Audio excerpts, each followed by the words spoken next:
অমিত শাহ ইতিমধ্যে বাংলায় পা রেখেছেন, বাংলায় পৌঁছে গিয়েছেন তিনি।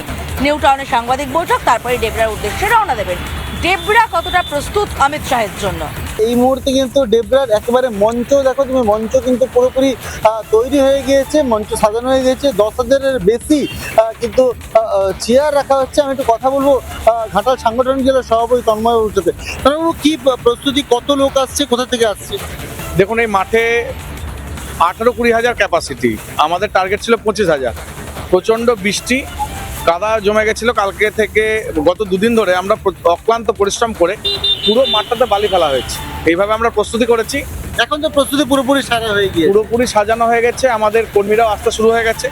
3টার সময় আমাদের প্রোগ্রাম, কিন্তু এখনই মাঠের প্রায় কাছাকাছি সব জায়গা থেকে যা মানুষজন আসছে, পাশাপাশি মাঠে সবাই রয়েছে, রওনা দিয়ে দিয়েছে।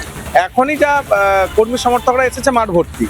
এবং সব থেকে ভালোভাবে বলা যেতে পারে যে গ্রামবাসী এবং এলাকার মানুষ সব থেকে বেশি উচ্ছ্বাসে।